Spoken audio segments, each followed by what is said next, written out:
E hoje nós vamos conversar com ela, bonita, bem-sucedida e a gerente da maior empresa de PPF do Brasil. Hoje eu converso com ela. Bom dia, Rafaela! Meu Deus! Rafaela, Maria Gabriela, Barbarella. Fala galera, seja bem-vindo a mais um podcast New X. Estamos aqui novamente, eu e a Rafaela, para entrevistar nossos autorizados, aplicadores do PPF, donos de lojas de acessórios automotivos. E aqui a gente fala de tudo, mundo de estética, mundo de película, mundo de PPF, mundo de acessório, pessoas que estão nesse meio e vêm aqui compartilhar com a gente experiências e dar dicas no geral, de gestão, de aplicação, de negócio, de contratação. Esse programa tem um super apoio da Meguiar's, toda a linha Meguiar's, que é os produtos para estética automotiva. Com a Meguiar's você tem a linha completa, tanto para entusiasta quanto profissional. E você tem uma linha que contempla todos os processos para o cuidado com o carro. Então, a gente não tem só um cerâmico, ou só shampoo, ou só compostos. A gente tem todo o portfólio. É uma marca que tem mais de 125 anos de história, líder global no segmento. Junto comigo aí, mais uma vez, Rafaela Viladangos. Boa noite, Anderson. Nossa Boa gerente noite. comercial de Isso São mesmo. Paulo. É sempre um prazer estar aqui, né, com vocês. Esse espaço que foi realmente idealizado para a gente trocar bastante dicas, né? Para a gente entrevistar pessoas que estão no ramo há muito tempo. E essas trocas de informações, né, eleva realmente o nosso mercado. A gente ficou um período aí... Ausente. Férias do podcast. Férias do podcast. Umas semanas sem gravar, mas a gente está de volta. Mas estava morrendo de saudade, que é um espaço realmente que a gente conhece pessoas que estão nesse ramo há muito tempo. E o melhor de tudo, né? Que a gente termina se inspirando com eles. Com certeza. Para cada vez mais a gente melhorar também, né? E hoje a gente recebe um convidado de Balneário Camboriú. Um cara que, vou entender, né? Ele já foi, eu não sei se ele nasceu, mas ele já foi paulista. E hoje está em Balneário Camboriú. Atende inúmeras concessionárias, especialista em PPF, faz carros extremamente exclusivos. E difíceis, diga-se. E difíceis. Meu Deus. Moisés, bem-vindo aqui à nossa casa, bem-vindo ao nosso programa. Bem, obrigado pelo convite, né? Primeiramente, agradeço a oportunidade aí de estar dividindo um pouco da minha história, né? E do meu conhecimento também com vocês, né? Que eu vejo que o conhecimento, quando ele só é válido quando é passado para frente, né? Então, essa troca de informação aqui vai ser, acho que, bem produtiva para todo mundo. Não só para a gente, né? Mas para quem também acompanha o canal e assistir, acho que vai ser bem legal. E é um prazer para mim, que eu não lhe conhecia pessoalmente. A gente sempre trocava bastante mensagens por Instagram. Admiro demais seu trabalho também, Obrigado. né? E o legal, assim, que a gente, por mais que tivesse essa troca, assim, a gente sempre vê realmente o lado humano da pessoa, né? Então, assim, eu sempre quis te conhecer, é um prazer. Eu quero entender um pouquinho mais o que realmente o Instagram não mostra, né? Ah, é verdade. Eu ainda, né, que não sou um cara muito de mídia social, né? Eu não apareço muito. Você pega meu Instagram, por exemplo, só tem foto de carro, né? Sim. Raramente tem uma foto minha, raramente eu apareço. Eu não costumo aparecer muito, né? Então, acho que vai ser bem bacana isso, pra gente poder se conhecer melhor. Com certeza. Bacana. Vamos lá, então vamos do início, né? Entender por que você se envolveu nesse mundo de carro. Aonde começou isso? Isso aí foi paixão? Foi oportunidade? Que ano que foi que você entrou nesse segmento de carro, especificamente? Depois a gente vai chegar no PPF, mas assim, no mundo automotivo. Bem, no mundo automotivo, acho que desde pequeno, né? O meu pai, ele é tapeceiro, né? Era tapeceiro, né? Meu pai é falecido, diga-se de passagem aqui. E desde pequeno meu pai trabalha com carro, então desde pequeno eu venho vendo meu pai mexer com carro. Comecei a acompanhar meu pai com 9 anos de idade, né? A trabalhar mesmo com ele, né? Então ele me levava para trabalhar junto. No começo, por ser muito novinho, né? Então eu ia mais encher o saco do meu pai, né? Mas meu pai sempre me carregou junto com ele. E aí foi aí que começou a história de carro na minha vida. Então, dos 9 aos 16 anos, mais ou menos, eu trabalhei com meu pai, né? Em São Paulo? Em São Paulo mesmo. E em São Paulo, na geral, assim, porque o meu pai, ele viajou muito o estado de São Paulo inteiro, né? Então, ele teve lojas de tapeçaria em diversas cidades do estado de São Paulo. Então, Sorocaba, Perus, a gente meio que viajou bastante, né? O último lugar que a gente teve loja foi em São Miguel Paulista, né? Aqui na Grande São Paulo. Mas eu sou paulistano, nascido e criado na capital, né? Nasci em São Bernardo do Campo, fui registrado no Butantã. E, assim, a minha história com carro começa daí, né? Dessa parte de meu pai ser tapeceiro. Então, desde molequinho já acompanhava ele, desmontava carro com ele, ajudava ele a fazer. Então, com 16 anos, eu já era tapeceiro, já, né? Então, cortava, costurava banco de carro, não só automotivo, né? Mas a gente também fazia muito tapeçaria residencial. Então, sofá, cortina, almofada, poltronas, a gente reformava bastante. Sei trabalhar com couro, né? Fazer bancos de couro, de tecido, enfim. Então, a minha história com carro começa desde pequeno, né? E aí a gente teve uma situação na minha família que aí me mudou de profissão, vamos dizer assim, né? Que aí eu comecei a trabalhar com carro, mas aí na parte dos acessórios, né? Com alarme, película, na época vidro e trava, que vendia muito, né? Nessa época, ali, quando eu tinha 16, ali em 2004 mais ou menos. Foi quando eu entrei numa loja de acessórios, né? E isso foi um estupim muito ruim na minha vida, né? Para começar a falar um pouco agora da minha história com loja de acessório, o que acontece? Com 16 anos, meu pai sempre foi um cara muito exigente, assim, né? Tanto com ele próprio, mas como com família também, né? Ele queria ter a gente muito perto, tanto é que ele me levava para todo lugar que ele ia. E a gente foi crescendo, né? Então, minha mãe começou a namorar, aí meu pai também não gostou, aí acabou ela saindo de casa. Um outro irmão meu também saiu de casa, então ficou eu e meu irmão mais novo e minha mãe em casa. Só que meu pai sempre foi muito exigente com ele, então era um excelente profissional. Amei muito meu pai, tenho um puta respeito pelo profissional, pela pessoa que ele foi, mas ele também teve o seu lado humano, né? O seu lado que não foi tão bom pra gente. Ele era muito agressivo às vezes, né? E a gente sofreu bastante com isso, né? E o que me colocou dentro da loja de acessórios foi justamente porque com 15, 16 anos você quer comprar as coisinhas e meu pai não me pagava um salário, né? Eu queria ganhar dinheiro, né? Começar a lidar com essas coisas. E aí eu fui arrumar trabalho na loja de acessório, lá em São Miguel Paulista, né? O Fábio e o Júnior eram os donos lá. E eu fui trabalhar nessa parte. Eu trabalhei 2 meses com eles. E aí meu pai ficou meio transtornado, né? Acabou numa situação infeliz. Ele discutiu com minha mãe, discutiu com a gente. Eu estava trabalhando no dia. E quando eu cheguei em casa, estava meio que um circo armado, né? Então meu pai ficou muito agressivo, ele estava alcoolizado, enfim. E aí, para não ter, como é que fala, um desfecho pior, minha mãe saiu de casa com meu irmão e a gente foi para casa da minha irmã. Aí meu pai, num acesso de raiva, né, queria que a gente voltasse a todo custo, a gente não voltou. E aí ele incendiou a casa. E Caramba. com 16 anos, o que eu tinha era a roupa do corpo e uma bicicleta que eu usava para ir trabalhar e voltar, né? E aí eu tive, nessa época, 2 escolhas, né? Que era ir para casa dos meus avós, que foi para onde minha mãe foi, mas meu irmão é menor, né? Que é em São Bernardo do Campo, morar lá. E a outra opção foi a opção que eu tirei da cabeça na hora. Eu conversei com o Fábio, né? A loja era relativamente grande, assim, cabia 3, 4 carros, mais ou menos. E no fundo da loja tinha um sofá, um banheiro que tinha chuveiro. Eu falei assim, deixa eu morar dentro da loja. Aí contei o que tinha acontecido, né? E ali foi minha casa, por 6 meses, dentro daquela loja. E aprendi muito com eles, assim, apesar de ser novo, assim. Então eu tive essa separação, assim, né? Isso com 16 anos? Com 16 anos. Com 16 anos eu comecei a morar sozinho. E aí, como minha mãe foi para São Bernardo por causa da minha avó, porque a gente não tinha residência, não tinha nada aqui, queimou tudo que tinha, queimou.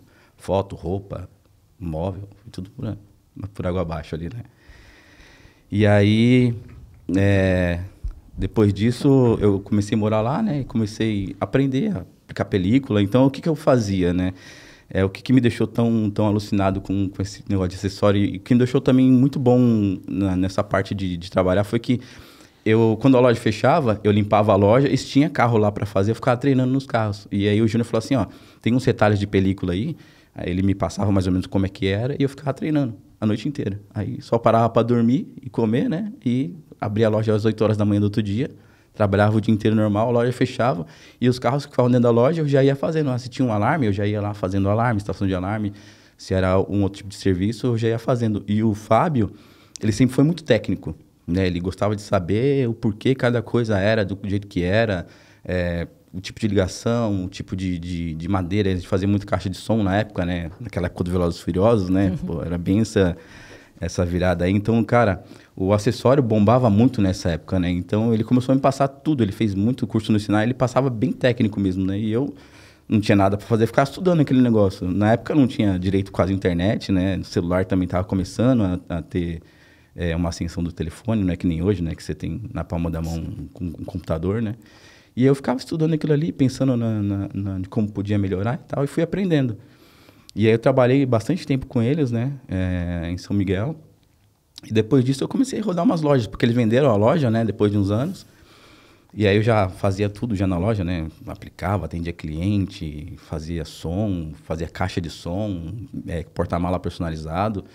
E aí eu acabei saindo da loja, porque ele vendeu a loja, eu não me dei muito bem com o novo dono da loja, né? Acostumado com o ritmo do Júnior e do Fábio. E aí, depois disso, eu comecei a rodar a loja, assim, né? Mais pro próximo ali do bairro onde eu morava mesmo, né? Ali em São Miguel, eu trabalhei em outras lojas, trabalhei bastante tempo em Guanás, na loja do amigo nosso, ali do Akira, na Planticara ali, fiz muita amizade com muitos instaladores, assim. Tanto é que alguns eu até levei para Santa Catarina depois, né? Mais para frente, né? Porque a gente segue... É sempre bom você sair dos lugares, né? E deixar sempre as portas abertas, né? Eu sempre fui muito de resolver problema, por essa minha condição, né? E aí, o pessoal gosta de quem resolve problema, né? Então, para onde eu ia, o pessoal, não, fala com Moisés, que o Moisés sabe como é que é. Fala com Moisés, que o Moisés resolve. E aí, a gente acaba pegando um pouco de nome, né? Então, um monte de loja, às vezes, me mandava mensagem, pô, você não quer trabalhar para mim? Não, pô, porque você é um cara desenrolado, enfim. E aí foi. Depois desse meu período em loja, eu acabei enchendo um pouco o saco de trabalhar em loja, porque eu não tenho muito limite para trabalho, né? Eu começo a trabalhar, 1, 2, 3 da manhã, vira à noite. Eu não tenho muito problema com horário, assim, para trabalho, né? Então, eu acabava virando à noite, só que isso cansa. Chega uma hora que a gente fica um pouco cansado disso, né? E aí, eu meio que saí um pouco de loja de som, fiquei um mês mais ou menos parado. Aí, fiz um teste na Insufilme, aqui em São Paulo. Passei no teste dele, só que no mesmo dia que eu passei no teste, que eles me ligaram, um outro amigo meu, Paulo, falou que o pessoal estava precisando de instalador de acessórios para trabalhar como terceiro na Austin BMW aqui em São Paulo, ali na Penha. E aí eu fui lá, falei com o dono da empresa, inclusive é meu padrinho de casamento, o Macdover Fernandes. E aí a gente acertou e tal, eu comecei a fazer acessório em carro premium, né? Já tinha um pouco de noção. E aí instalava muito, na época, era desbloqueio de tela, com GPS, que os carros não vinham, né? Então era uma peça física que fazia essa integração do periférico, né, com o hardware que era original, né? Então, comecei a instalar aquilo ali, peguei gosto, né? E aí a gente começou. E aí eu comecei a dar suporte, né, para o pessoal aqui das outras lojas, pros outros funcionários. E eu peguei gosto por isso. No final das contas, eu parava, já não estava mais trabalhando como instalador, estava só como suporte técnico. Então, depois que eu trabalhei ali mais ou menos uns 2 anos, na BMW ali, eu comecei a fazer suporte técnico, só que aí mudou toda a plataforma dos carros, né, que antigamente não vinha com quase nada, e começou a vir com tudo já integrado. Com GPS, que instalava muito, começou a vir com CarPlay, e aí meio que deu uma murchada nessa questão das multimídias, porque os carros já vinham com tudo. E aí o que aconteceu? Eu comecei a ficar muito tempo ocioso, né? Porque aí não tinha mais suporte para dar, o pessoal começou, né, a fazer as coisas mais básicas ali. E aí eu comecei a me enfiar na mecânica. Eu não tinha nada para fazer, tá lá os produtivos lá, né, todo mundo trabalhando com mecânica e tal, elétrica. Tinha o André, que era um menino que trabalhava na elétrica lá na Austin. E eu comecei a ficar muito próximo dele, né? E aí, pô, não tinha nada para fazer, eu ajudava os caras. Aí eu ajudava os caras a fazer revisão, ajudava os caras a achar defeito. E eu comecei a meio que me interessar um pouco. E o seu João, que era o chefe de oficina da Austin, né, da Penha, ele começou a ficar de olho nisso. Ele foi e me chamou: Moisés, você não quer trabalhar com a gente, não? Aqui na Austin? A gente contrata você, vejo que você é um menino que é interessado pelas coisas, né? A gente contrata você e aí você trabalha pra gente. E foi o que eu fiz, né? Eu aceitei a proposta do seu João, na época, né? E comecei a trabalhar direto para a Austin, né? Então, trabalhei como 4 anos, mais ou menos, como técnico, né? Então, fiz os cursos no Senai lá, que a própria BMW faz você... tem um script lá para você cumprir, né? De cursos e tal. Aí fiz os presenciais, fiz os online. E comecei a fazer mecânica, elétrica, né? Assim, achar defeito de carro. E aí parti um pouco para essa parte de meio que de manutenção, né? E fiquei ali mais ou menos 4 anos. Depois disso, eu voltei de novo para essa loja que eu trabalhava antes, né? Pro McDowell, era Tech One o nome da empresa. E precisava casar, né? Casamento vai uma grana danada. E o meu salário de produtivo lá na Austin não comportava o meu sonho, né? Que Na ano verdade, que foi isso, Moisés? foi em 2015, então foi em 2013, mais ou menos, por aí. Que eu mudei de volta, né, para essa loja, comecei a ganhar um pouco mais de dinheiro. E aí... Deixa eu, só antes de você continuar, Pode falar. Deixa eu entender, você tem quantos anos? Eu tenho 38. 38. Só para a gente entender aqui, para eu entender a cronologia, porque foi de X anos aqui, começou com 16, depois foi para a loja de acessórios, depois foi para a concessionária, daí da concessionária de acessórios foi para a área de mecânica. Eu tô cortando um pouco, porque se eu for fazer... Muita história, é meu muita amigo. coisa, porque eu passei por muita coisa nesse período, assim. Sim. Então, tem que dar uma esticada, mas, tipo assim, de 2004 a 2013, 14, né, mais ou menos. Cara, muita coisa aconteceu. Eu troquei muito de trabalho, eu aprendi muito, eu conheci muita gente, assim, desse ramo. Tudo em São Paulo? Tudo em São Paulo, tudo aqui. Por enquanto, a gente tá só em São Paulo, né? A minha parte de conhecimento maior foi em São Paulo. E aí, beleza. Voltei para essa empresa tal, que a gente começou a... Aí eu já não ficava mais tanto nas concessionárias, ficava dentro do escritório, né? E só dava suporte. O dia inteiro eu resolvendo um problema alheio, né? O pessoal ligava lá, precisava de instrução para poder instalar uma multimídia, para poder fazer um desbloqueio, para desmontar algum carro específico, e eu fazia o suporte, né? Dessa parte. E foi aí onde eu conheci o Fernando, que hoje é meu sócio, né? Lá em Camboriú. Foi, inclusive, o Fernando que me levou para Camboriú, né? Você conheceu ele na Austin, então? Não, eu conheci ele porque o que acontece? Depois que eu saí da Austin e voltei para a Tech One, que era do McDowell, o McDowell e o Fernando, eles se conheciam há muito tempo. O Fernando tinha uma loja aqui em São Paulo chamada RMS. E aí ele já tinha um relacionamento porque o Mac vendia muito equipamento eletrônico para o Fernando. Multimídia, desbloqueio, enfim, TV, GPS, esse tipo de coisa. E aí foi por intermédio do McDowell que eu conheci o Fernando. Eu estava no escritório um dia, né? Tranquilo lá, fazendo meus suportes técnicos. E aí o Fernando foi lá visitar o Mac. Aí passou no escritório, ele se conheceu, conversou 3, 4 palavras. Ele falou uns palavrão, que é clássico do Fernando. Né? Já...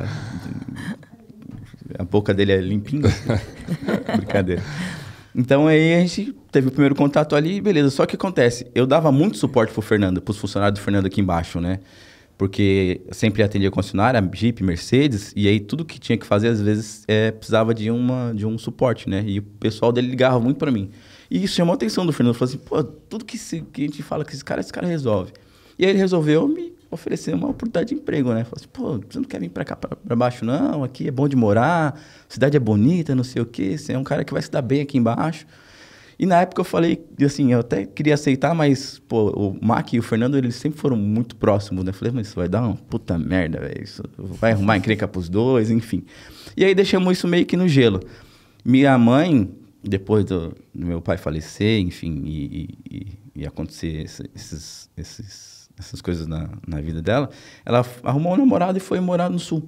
Ela foi morar lá pra Santa Catarina, e aí não deu certo, arrumou outro namorado lá, e aí resolveu casar com esse cara. E aí eu fui, né, em Florianópolis pro casamento da minha mãe. Pô, quando eu cheguei em Florianópolis, foi assim, meu Deus do céu. Ela trabalhava numa pousada em Canasvieiras, pé na areia. Cara, coisa mais linda o lugar, né? Então aí já derreti ali, cara. Falei assim, puta, Qualidade de vida, que lugar bacana. E aí na volta que a gente voltou, a gente passou por Camboriú, né? Eu falei assim, pô, vamos dar uma passada aqui, ver qual é que é dessa cidade. Eu lembro do Fernando, né? Aí entrei em Balneário ali, aí, né? Puta, que cidade bonita, né, cara? Que lugar, assim, fantástico, assim, tudo organizadinho, limpo. O pessoal para na faixa, é uma coisa de louco, coisa que você não vê aqui em São Paulo, né? Aqui você pôr o pé na faixa, seu pé vai junto com o carro, né? Uma loucura. Lá não, aqui o pessoal organizado, falei assim, pô, que lugar bacana pra morar, né? E aí, a gente subiu aí, minha esposa, né, que a gente tinha descido pra lá, aí começou a conversar e tal. E quando a gente casou, eu falei pra ela, filha, pra onde eu for, você vai? Ela falou, eu vou. Eu falei, você tem certeza? Ela falou, tenho. E aí casamos bonitinho, por enquanto a gente ficava por São Paulo mesmo. Aí eu falei, pô, tem uma proposta de emprego para trabalhar em Camboriú. Aí ela, pô, se você for, eu vou junto, né? Falei, então beleza, se a mulher deu o aval. Aí eu liguei pro Fernando, falei assim, pô, vamos se encontrar pra gente conversar. Aí a gente se encontrou na hamburgueria aqui em São Paulo, ele veio pra São Paulo, né? Se encontrou, a gente conversou bonitinho, acertamos, pedi demissão lá da Tech One, e uma semana depois eu tava lá embaixo. Aí, ao invés de eu ficar no telefone, a gente saía de concessionária em concessionária, né? Eu passava em concessionária, fazia treinamento com os meninos, explicava como é que funcionava, né? Aplicação de película, instalação de multimídia, fazia o padrão, determinava como é que seria, e aí eles tocavam. E eu passava de concessionária em concessionária. Essa era a minha rotina do dia, né? Eu passava, pegava o Fernando, a gente passava nas concessionárias para garantir que tudo ficasse do padrão, né? Porque se você tem um padrão bem definido, a margem de dar erro de instalação, a margem de dar erro de retorno, você reduz ela muito, né? Então a gente sempre pegava muito no pé de fazer um trabalho bem feito. E aí foi isso. Então foi assim que eu conheci o Fernando, né? Então conheci como funcionário, né? Só que eu sou um cara que eu não consigo ficar só em uma coisa, né? Então, pô, fazia acessório, né? Vidro, trava, alarme, aí comecei a fazer película. Só que assim, eu falo isso para todo mundo que me conhece. Quando eu falo que eu faço uma coisa, não é que eu sei como é que faz, eu faço e faço bem feito. Porque tem gente que faz um monte de picadinho, né? Um pouquinho aqui, tudo faz mais ou menos. Não, fala assim, não, ó, eu faço Você estuda, som. né? Exatamente, eu faço som automotivo. Então eu sei frequência de ressonância, eu sei espessura de madeira que precisa, como é que tem que ser construído a caixa, litragem, eu sei de tudo. Ah, eu faço alarme, instalo alarme, por exemplo. Ah, eu sei de elétrica, então eu sei das linhas que tem no carro, linha CAN, linha 30, linha 15, linha 20, linha 31, que é positivo, pós-chave negativo. Então, tem um monte de coisa que eu sou muito técnico. Então, Por falar nisso, Moisés, e capacitação, né? Você fez cursos ou você é o curioso mesmo que você vai aprendendo? Então, eu sou autodidata, né? Tudo que eu ponho na cabeça, eu quero entender o porquê. Então, eu saio procurando. Às vezes eu encontro gente que me explica umas coisas, mas a maioria das coisas eu saio caçando. Hoje em dia é muito mais fácil, né? Que você tem acesso à internet, então a internet é muito simples de você encontrar um monte de documentos sobre a maioria das coisas que a gente pesquisa. Mas quando eu era moleque, não tinha isso. Então eu encostava nos caras mais velhos, mano, eu torrava a cabeça deles, velho. Como é que funciona isso? Isso aqui, fazia 10 vezes a mesma pergunta. Até o negócio entrar na minha cabeça. Falei assim, agora eu entendi. Aí passava de coisa a coisa. Então, assim, eu aplico película. Cara, eu sou muito chato aplicando película. Acho que tanto quanto eu sou com PPF, eu sou com película também. Pô, é bolinha, é sujeira. Cara, isso me incomoda. Corte, aquele corte serrilhado, aquilo me dá umas agonias, sabe? Ah, falta um pouquinho aqui. Eu falo assim, não pode. Né? Eu sou muito crica com essas coisas, sabe? E eu acho que essa minha chatice com as coisas, né? De querer tudo muito certinho, foi que me levou a ser quem eu sou, né? E assim, eu posso não ser muito conhecido na mídia, assim, mas no backstage eu sou bem conhecido pela galera que é da área, assim, né? Então, o que acontece? Justamente por isso, porque, pô, os caras precisam de alguma coisa, não dá para resolver, liga pro Moisés. Aí lá vou eu me enfiar e ajudar, a gente sempre acha uma solução depois, né? Mas a maioria das coisas eu sei bastante, assim, minha cabeça, ela consegue guardar muita coisa, a memória é muito boa. Então, isso é treinamento, né? Desde moleque eu já vinha com esse negócio de guardar informação, né? Então, para mim acaba sendo mais fácil, né? De assimilar e depois você passar essa informação para os outros, né? E aí eu fui para Santa Catarina, comecei a morar lá, aí comecei ajudando só na parte de acessórios. Aí o Fernando ficou sabendo que eu sabia aplicar película, aí comecei a cuidar também do pessoal da película, fazia treinamento com os meninos, ensinava como é que tinha que ser, uma técnica boa para todo mundo fazer no mesmo padrão, né, a técnica de aplicação. E aí fui setorizando e fazendo um monte de padrão para cada negócio. Aí depois envelopamento eu também sei fazer, aí pô, a gente faz muito Jeep, e na época começou a vender muito Compass, né, e o Compass tem aquele que é a grade frontal? Não, o Compass tem aquele que o teto é preto. Sim. Que é o mais top de linha, eu esqueci a versão agora. E aí tem os mais básicos que não tinham aquele teto preto. Então eu comecei a ensinar os meninos a enveloparem aquele teto e tal. E aí a gente foi meio que agregando mais serviço na concessionária. Então, no final das contas, a gente tinha um portfólio gigantesco de coisa. Mas eu nunca falei que sabia fazer nada, né? Eu sempre chego e falo assim, vou fazer isso. Aí depois, precisa? Não, eu consigo fazer isso. E fui meio que agregando depois com o tempo, né? E aí chegou num ponto que foi quando a gente conheceu você, que foi naquele evento da 3M, do Scott Guard, do lançamento do Scott Guard? Você, eu acho que sim. O Fernando eu conheci um tempo antes. Né? Aham. Eu não te conhecia, né? Foi nesse evento que eu te conheci. E a nossa loucura com o PPF foi, assim, eu não sabia nada de PPF. Fui conhecer o PPF naquele dia que a gente foi. Eu lembro. 2019. Nada. Sabia nada, absolutamente nada. Tinha visto em São Paulo que algumas lojas já aplicavam antes, né? Quando eu concessionária, tinha visto alguns carros mas era um produto completamente esquisito, né? Tipo, deixava muita marca, muito grosso. O nível de acabamento era muito inferior do que a gente tem hoje, né? Então, era tudo recortado na quina. Eu assim. lembro que eu falava só com o Fernando. E aí a gente mandou, o Fernando falou, não, o que você trouxer pra gente vender, a gente vai vender. Sim, aí mandei. Aí o Fernando, cara, tá dando problema. E eu falei, meu, problema é seu instalador. É verdade, é verdade. Eu falei, acho que ele não tá sabendo fazer. Cara, ele é bom. Eu falei, cara, não tem como, tá dando certo aqui, mas era problemático. Era. E aí ele falou, não, mas não tem como. Aí eu falei, beleza, eu tinha uma viagem pra lá, acho que foi quando a gente se conheceu. Uhum. Aí ele falou, não, o Anderson, pode conversar com ele que ele é bonzinho. Porque assim, tinha muita gente que não sabia e dizia que sabia e não sabia mesmo, sabe?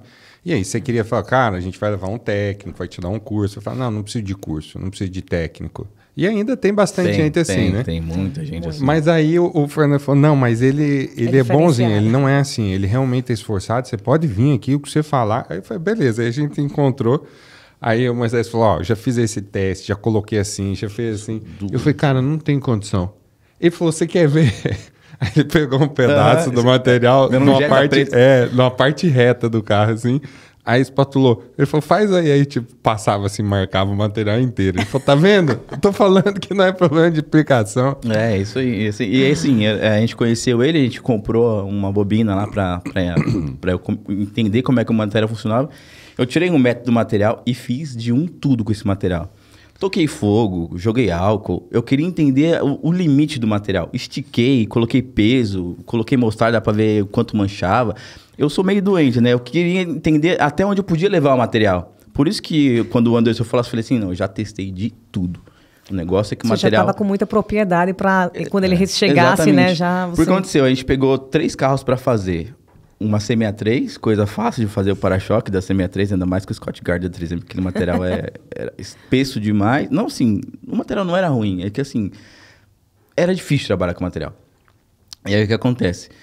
Uma C63, uma Panamera e um outro Porsche, acho que foi 911. Cara, não dava, no capô do 911 tava marcando. Né? E, pô, aí fui fazer o para-choque da C63, cara, não dava. Aquela parte do farol, o material não ficava ali. E aí, pô, e eu doido com aquele negócio, querendo... sempre fui muito perfeccionista com as coisas, né? E aí, pô, eu queria entregar um trabalho, os carros eram todos 0 quilômetro, e aí eu não queria entregar um trabalho que deixasse o carro mais feio. Protege, mas deixa o carro feio, pra mim não faz sentido, né? Tem que entregar os dois, tem que ser... proteção e tem que ter estética, né? Apesar do PPF não ser um produto para estética, pensado na estética, mas se você não consegue conciliar os dois, cara... Aqui no Brasil tem que ter estética. Não vai ficar satisfeito. Exatamente. Pô, você vai ter um carro novo, aí vai mostrar pro seu amigo lá, comprei esse carro aqui, não sei o que, o cara vai olhar, para-choque cheio de marca, material descolando, material cortado antes do que deveria. Então, assim, é legal, assim, pensar no PPF também na parte estética, né? E aí foi quando eu comecei a enlouquecer. Foi quando eu chamei o Anderson lá, ele foi com outro rapaz lá. E aí a gente mostrou como é que o material estava ruim, enfim. No final das contas, eu acabei desenvolvendo uma técnica para tentar aplicar aquele material da melhor forma possível. E aí foi quando eu comecei a desmontar os carros para aplicar. Né? Isso gera um burburinho até hoje sobre desmontar, não desmontar, garantia, né? Tem um rolo enorme sobre isso. Que a gente vai falar também sobre, eu acho que é importante, sim, né? E aí foi onde eu comecei, né? A trabalhar com o PPF. Conheci o Anderson, ele foi lá, visitou a gente. Mas que bom, você teve uma experiência negativa com o produto, mas você não desistiu. Eu sou. Você estudou, você... Aí foi onde eu comecei... aí eu comecei a ir para a parte teórica da coisa. Entender o que era o poliuretano, né? O pessoal fala TPU, mas é TPU. O pessoal usa a sigla, mas não sabe o que ela significa, né? Que que é um termoplástico, né? O poliuretano. Então, se ele é termoplástico, ele vai variar conforme a temperatura, né? Se está mais quente, ele fica mais maleável. Se está mais frio, ele fica menos maleável. Só que aí tem uma característica que o pessoal não pensa, assim, na maioria das vezes, que nem com marca, né? De reposicionamento desse negócio. O que acontece? O pessoal pensa só no TPU e esquece da cola, né? O que marca é a cola, o TPU não marca, porque aquela marca que a gente vê, aquela marca é da cola, da alteração da tensão do TPU, né? Aí o que acontece? Se tá um dia mais frio, a cola ela fica com menos taque automaticamente, porque o dia tá frio. E aí tem gente que vai, às vezes já fui aplicar carros em alguns lugares aí com os amigos, pô, e o estúdio quente, cara, muito quente. Aí o que acontece? O TPU fica mole, a cola fica mole junto. Quando a cola amolece, por conta do calor, o taque da cola aumenta exponencialmente. E aí, tipo, o cara tá posicionando o negócio, passou a espátula, precisou reposicionar de novo, o material tá mole, a cola tá mole, marca. Então, pô, 20 graus é um pouco mais frio? É. Mas o material fica um pouco mais rígido? Fica, só que marca menos porque a cola fica mais fria. E aí você tem mais tempo de trabalhar com o material também, né? Então, eu comecei a entender o processo de fabricação do produto e depois o que realmente dava certo para a aplicação do produto. Eu falo que usar Johnson para aplicar PPF é dar um tiro no pé, né? Literalmente. Porque isso eu descobri por conta do material da 3M. Eu fazia os para-choque, na hora fica lindo, perfeito. Primeira chuva que o cliente pegava, onde tinha muita tensão, o material voltava. Falei assim, cara, por que isso está acontecendo? Isso só acontece onde tem muita tensão, o material volta. E aí eu fui para a fórmula do Johnson, né? O Johnson, ele tem na fórmula glicerina. A glicerina é um hidratante, né? É muito carregado em glicerina o Johnson. Aí o que acontece? A glicerina ela não sai de qualquer jeito. Se você jogar água, ela não sai. Ela permanece na cola do material. Então o que a gente fazia? A maioria dos instaladores, né? Esticava o para-choque e as peças com mais tensão, esperava secar um pouco o material para poder espatular e o material colar. Só que aí você tem o material, a cola, uma camada de Johnson e a peça, né? A lateral ali, o para-choque ou então a parte do carro. E o que acontece? Fica aquele sanduíche. Na hora fica, porque aí a cola ainda está vencendo a força da tensão do material ficar ali no lugar. Quando chove, a água infiltra pelo corte do material e começa a molhar a glicerina. Aí o que acontece? A glicerina hidrata e começa a abrir o material. Porque fica essa camada de glicerina entre o material e a lata. Não é louco? Aí eu falo assim, pô, tá aí. É por isso que o negócio solta, cara. E assim, o que acontece comigo é que eu faço carros em diferentes lugares. Ora eu tô no Paraná, ora eu tô em Santa Catarina, em diferentes cidades, né? E aí o que acontece? Eu não posso me dar o luxo de falar assim, não, daqui 30 dias eu vou voltar para essa cidade para poder fazer uma revisão nesse carro e aparar algum detalhe que ficar. Então eu precisava desenvolver uma técnica que ela viesse de encontro a essa minha necessidade. De quando finalizar o carro, não precisar fazer revisão. Realmente o carro está finalizado. E se porventura, por um erro, soltar algum cantinho, alguma coisa, aí sim, o cliente entra em contato, a gente vai fazer o reparo. Mas caso então não... Então você não faz revisão de 20 a 30 dias? Não, nenhuma revisão. Quando eu finalizo o carro está finalizado. Não tem esse negócio de, tem que voltar aqui 10, 15, 20 dias para poder... E o segredo é? Aí vem a parte do... Já começa por aí, a não usar Johnson. É o primeiro segredo, né? Porque assim...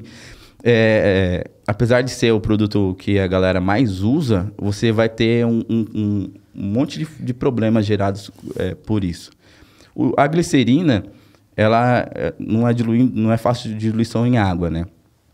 Por aí o que a galera faz? A galera pega um outro recipiente, põe água e põe álcool isopropílico.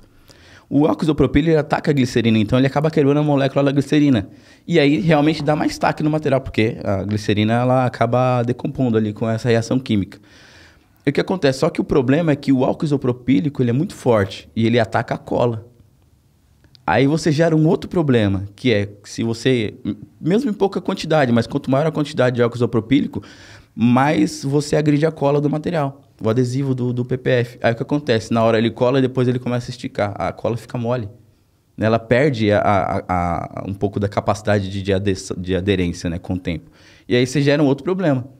Às vezes mancha o material, um monte de coisa acontece. Então, eu comecei a procurar no mercado de químicos um produto que fosse lavável, que eu conseguisse lavar ele com água pura. sem precisar me preocupar com ter que colocar álcool na solução, porque antigamente era assim, era Johnson, a quantidade de ml X, né, para um volume de água, e a mesma coisa, um volume de água, uma quantidade de álcool isopropílico para a gente poder fazer a limpeza daquele produto para poder colar, né? E isso que começou a gerar problema, porque com o tempo, essa agressão que a cola sofria, ela acabava voltando. Então, você colocava um negócio para poder tirar outro e acabava estragando o produto no meio do caminho. E aí o que aconteceu muito foi o pessoal começar a fazer muito corte de alívio. Ao invés de fazer as peças inteiras e tal, cara, o que tinha de corte de alívio desnecessário nesses materiais, justamente por conta desse problema de Johnson com álcool e não sei o quê. E hoje eu vejo muito salor que ainda sofre muito, porque aí, tipo, pega um dia muito quente. Aí o cara tem que colocar mais Johnson para o material não colar tão rápido. E aí o que acontece? Nas quinas, que é onde ele precisa de muita adesão, ele não tem. Porque é onde a água corre ali na quina, acumula muito Johnson ali, né? Muita glicerina, né? E acaba dando esse tipo de problema. Mas isso aí foi a partir de 2019, né? Que você teve o primeiro contato com o PPF. Isso. Foi esse primeiro ano. Então, 19 a 20 foi onde eu comecei a enlouquecer com o PPF. Você chegou a fazer algum curso, alguma coisa? Nada. Foi na Porque raça, assim, tipo, em 2019... trouxe uma base do que você tinha do envelopamento e foi tentando aplicar. E aí eu fui para a parte mais química, né? Fui procurar produto químico, entender como eles funcionavam para ver o que não agredia a cola do PPF.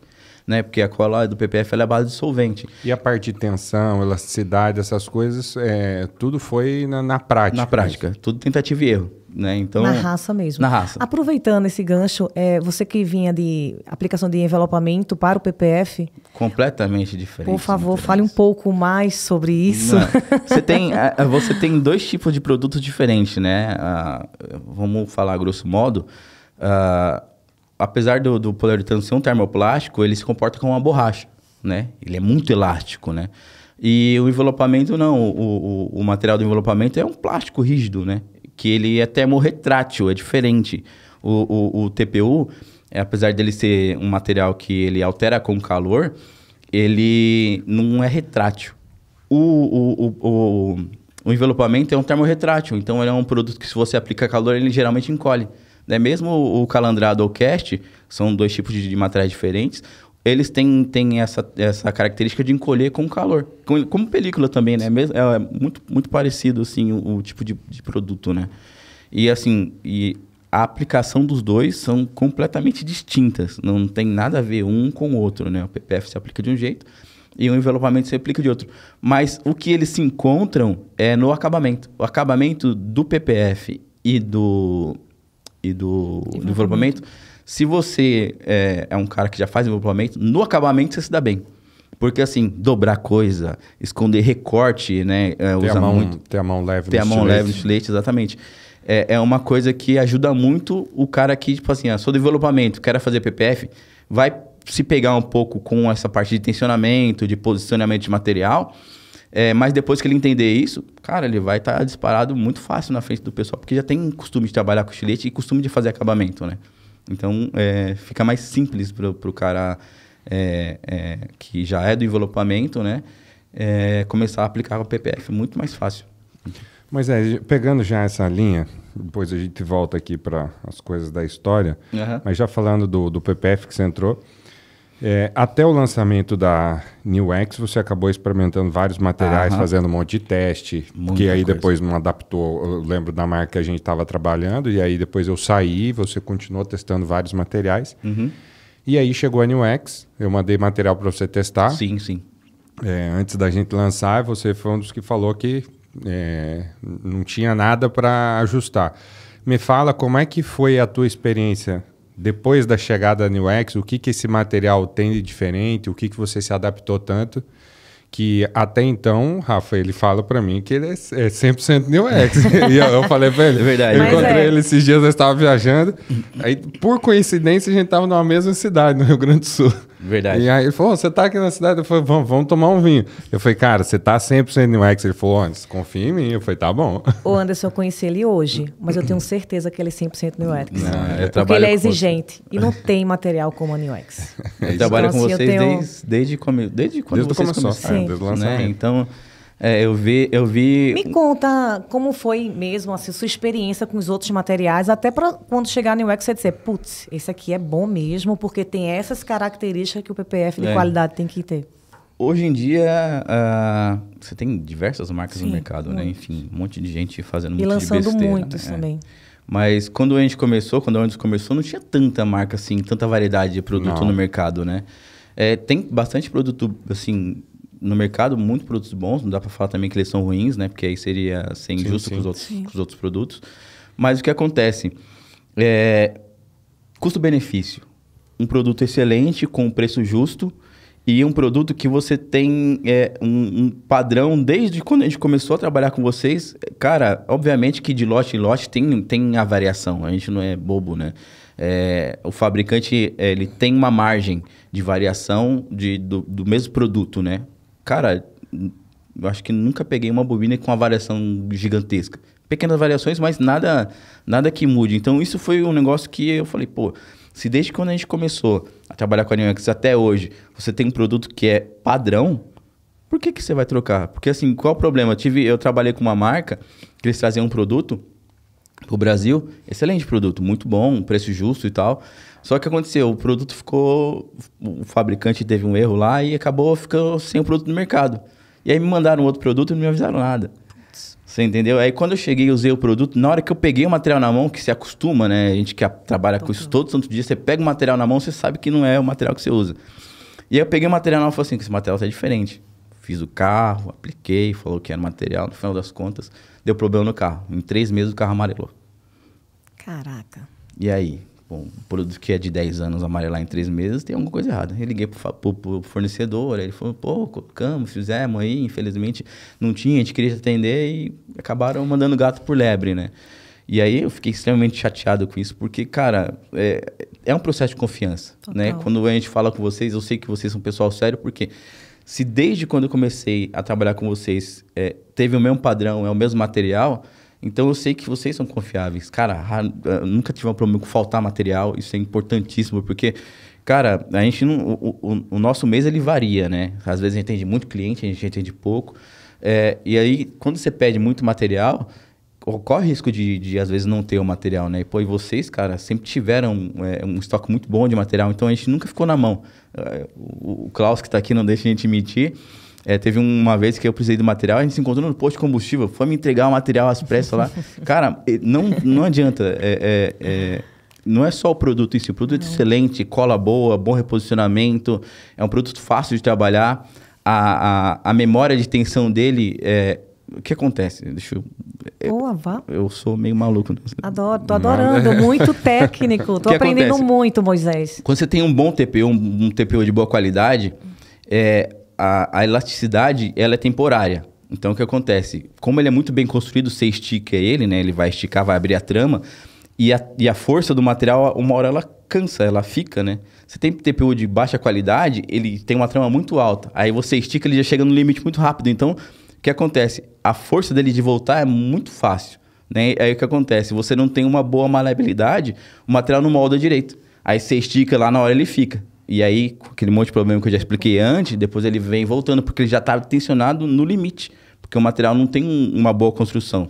O material bem construído, você põe, a cola vence a força dele com o tempo e ele fica lá o resto da vida.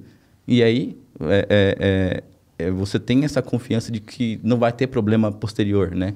Com um material de baixa qualidade, você não tem esse negócio. Na hora fica, mas daqui a um tempo ele volta, amarela, enfim. E aí eu tive esse problema com esse fornecedor. Cara, fiquei... assim, fui chateado, magoado, e assim, e não é só isso, porque, ele falou assim, não, mas te manda outra bobina, beleza, só que o tempo, né, pô, você gasta lá, eu trabalho sozinho, né, 100% sozinho, eu recebo o carro, eu desmonto o carro, eu limpo o carro, eu aplico o PPF, eu monto o carro tudo de novo, sozinho, e aí, cara, eu levo 5 dias para fazer um carro, né, trabalhando das 8 às 6, cara, quem vai me ressarcir esse tempo perdido? O nosso ativo mais precioso é o tempo, né? Cara, ninguém está aqui perdendo tempo à toa. Agora, por um erro de um terceiro que não me avisou, que mandou um material errado. Você poderia até aceitar se ele tivesse falado alguma coisa com você, mas você sabendo o produto que você estava utilizando, Exatamente. Né? Aí, Acho que a comunicação é muito a escolha é minha, nisso. né? A escolha é sua. Né, de Sim. poder ir lá e falar assim, então avisar meu cliente, falar assim, não tem, esse é o material que eu tenho, pode ser? Ah, pode ser, beleza. Só que a surpresa de não ser o material que a gente está acostumado a usar foi horrível, entendeu? Total. É muito ruim isso, e perder tempo, e depois ter que voltar lá, Perdeu confiança o desconforto também, né? que você gera com o cliente também, né? Total. Porque aí lá o cara tem que parar o carro de novo, você tem que desmontar tudo de novo, tirar material, às vezes fica cola, limpar cola. O risco é muito grande. E a gente não está falando de carro de trabalho comum, né? Essas Fiorinozinhos, negócio assim. É tudo carro caro. A gente tem, né? Atende um mercado que esse mercado PPF é mais premium, né? Você tem também o pessoal que faz em carros mais populares, mas, pô, é sempre Audi, Mercedes, BMW, aí sobe exponencialmente, né? Por falar nessa sua experiência que você teve com esse PPF que amarelou em 3 meses, por que você acha que amarela os PPFs hoje em dia? Então, o que acontece, está tudo na construção do produto, né? Você tem PPF alifático e aromático. A construção deles são diferentes. Aí você tem um produto de mais baixa qualidade. Vou fazer uma explicação aqui bem para criança, pode ser assim? Pode. Bem simples. Bem Faz simples. para criança aqui. Então, vamos lá. São 2 crianças aqui. Hoje é dia adorei. dos pais. Adorei. Você tem... Tudo tem trama, vamos supor. Todo produto tem regularidade. Essa mesa tem regularidade, tudo a nível microscópio. Então, vamos supor que o material ele é um quadriculadinho assim, né? Beleza. Quanto pior a qualidade do material, maior é esse quadriculado. Aí você tem a poeira, a sujeira em si, ela é microscópica. Ela vai acumulando nesses quadriculadinhos. Aí ela vai penetrando. Aí você tem um material de baixa qualidade, o top coat é de boa qualidade? Não é de boa qualidade. Aí o top coat tem a mesma trama, assim, a mesma irregularidade. E a sujeira vai encardindo o material porque ela vai penetrando dentro dessa imperfeição do material, dessa trama, né? E aí o material amarela, né? E fora isso também, aí tem a ação do sol. A ação do sol, para qualquer coisa, o sol é implacável, né? Ele acaba com qualquer coisa. Aí o próprio sol resseca o produto, amarela também o produto contra os raios UV. E aí se você não tem um produto que tem uma construção boa, um top coat bom, um sistema químico que defenda ele dos raios UV, não pode ser exagerado, porque senão aí mancha o carro, porque assim...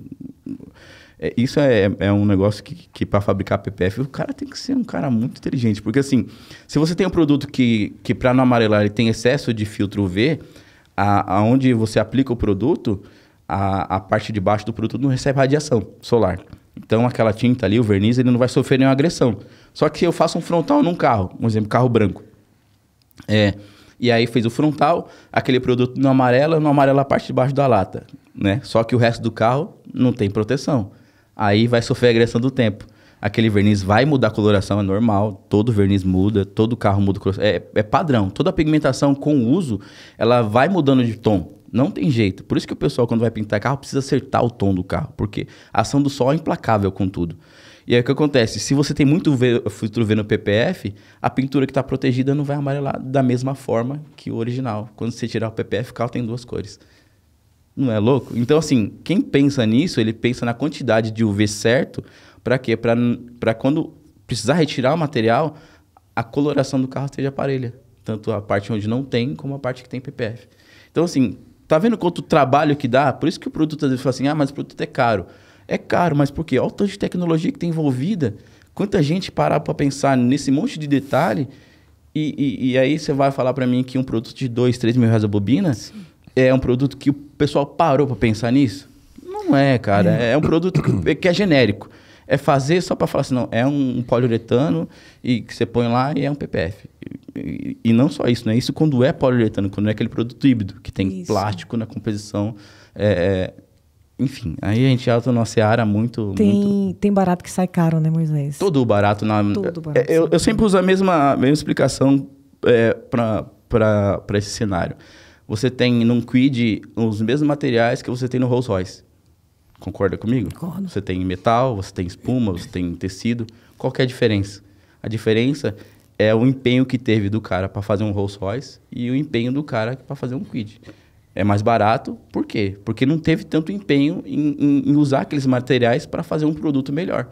É simples assim. Por isso que um Rolls Royce custa, e por isso que um Kwid custa, o que um Kwid custa.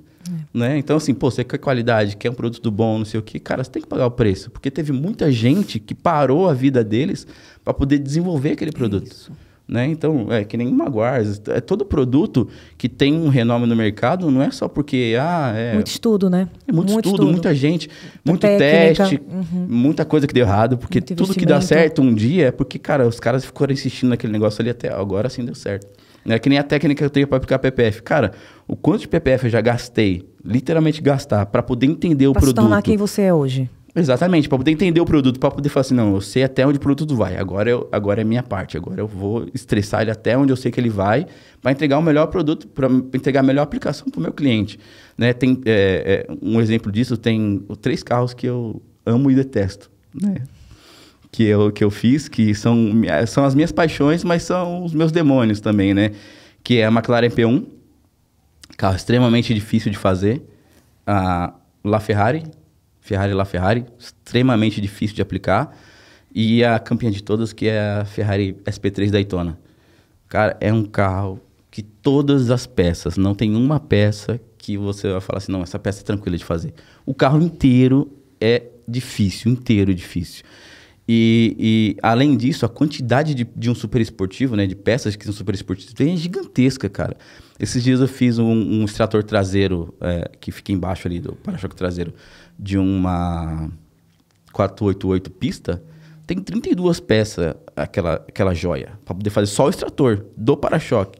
Você entendeu? Então, assim, é excelente esse carro, só que dá muito trabalho. E o que tem em comum todos esses 3 carros, tanto a P1 quanto a SP3 quanto a LaFerrari, é que a tampa traseira ela é uma peça inteiriça.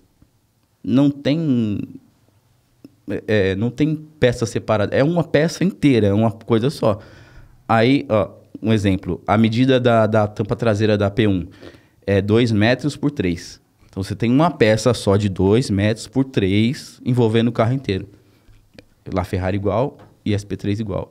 Então, assim, se você não tem uma técnica boa para poder aplicar uma peça de um tamanho desse sem fazer nenhuma emenda, cara, e você não tem um produto que chegue nessa loucura, sim, você entendeu? Então, assim, não basta o profissional, tem que ser um conjunto, é um produto que vá até onde você precisa com o conhecimento, entendeu? Só que o conhecimento, quando eu comecei a estar... eu vou dando umas voltas nas conversas. Aí, quando a gente começou a falar, o meu conhecimento, eu consegui meio que sozinho, porque na época não tinha YouTube, os nego aplicando. Tinha um pouco de gente na gringa que fazia uns vídeos, mas, cara, ninguém sabia como é que era. Eu falei assim, pô, vou ficar... Porque eu já tentei falar com um monte de gente, e na época, todo mundo estrela, né? Os caras que sabiam mais ou menos, os caras malha dentro do telefone.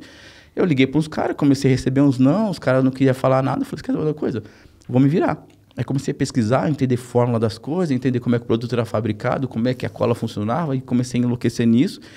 E aí eu comecei a desenvolver uma técnica pensando no que eu consigo fazer. E aí eu fui trabalhando aquilo ali, pô, e perdi material, gastei material, cortei material, toquei fogo material, e dei umas coisas erradas, até eu conseguir fazer uma técnica que fosse parelha, eu conseguisse aplicar ela em todos os tipos de carro e ter o mesmo resultado. Aí eu falei, pronto, cheguei na técnica certa. Aí... Moisés, tem duas perguntas aqui. Você falou que você faz alguns carros, que nenhum dos carros você desmonta e você faz carros super esportivos, até falando que você atende alguns colecionadores e acaba fazendo esses carros super exclusivos, né? No caso desses carros que são bem exclusivos, com valores altos de mercado, você desmonta também? 100%. O que acontece? Eu tentei fazer algumas técnicas para aplicar ele montado. O nível de acabamento não fica igual. Não tem como limpar direito. Tem muitas peças que elas são muito curvas para dentro, né? Tem muita curva negativa, né? Que é aquela curva que é para dentro.